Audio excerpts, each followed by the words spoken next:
The Book of Ruth, chapter 1. In the days when the judges ruled, there was a famine in the land. So a man from Bethlehem in Judah, together with his wife and 2 sons, went to live for a while in the country of Moab. The man's name was Elimelech. His wife's name was Naomi. And the names of his 2 sons were Mahlon and Chilion. They were Ephrathites from Bethlehem, Judah. And they went to Moab and lived there. Now Elimelech, Naomi's husband, died, and she was left with her 2 sons. They married Moabite women, one named Orpah and the other Ruth. After they had lived there about 10 years, both Mahlon and Chilion also died, and Naomi was left without her 2 sons and her husband. When Naomi heard in Moab that the Lord had come to the aid of his people by providing food for them, she and her daughters-in-law prepared to return home from there. With her 2 daughters-in-law she left the place where she had been living and set out on the road that would take them back to the land of Judah. Then Naomi said to her 2 daughters-in-law, "Go back, each of you, to your mother's home. May the Lord show you kindness as you have shown kindness to your dead husbands and to me. May the Lord grant that each of you will find rest in the home of another husband."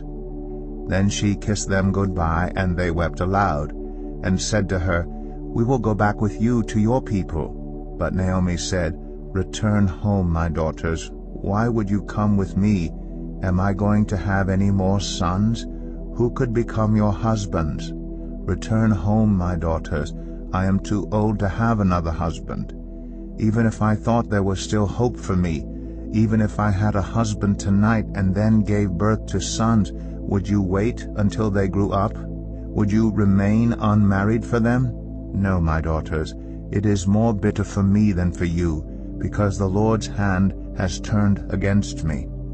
At this they wept aloud again. Then Orpah kissed her mother-in-law good-bye, but Ruth clung to her.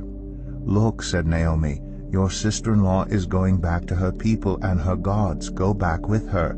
But Ruth replied, "Don't urge me to leave you or to turn back from you. Where you go, I will go, and where you stay, I will stay. Your people will be my people, and your God my God. Where you die, I will die, and there I will be buried. May the Lord deal with me, be it ever so severely, if even death separates you and me." When Naomi realized that Ruth was determined to go with her, she stopped urging her. So the 2 women went on until they came to Bethlehem. When they arrived in Bethlehem, the whole town was stirred because of them. And the women exclaimed, "Can this be Naomi?" "Don't call me Naomi," she told them. "Call me Mara, because the Almighty has made my life very bitter. I went away full, but the Lord has brought me back empty. Why call me Naomi? The Lord has afflicted me. The Almighty has brought misfortune upon me."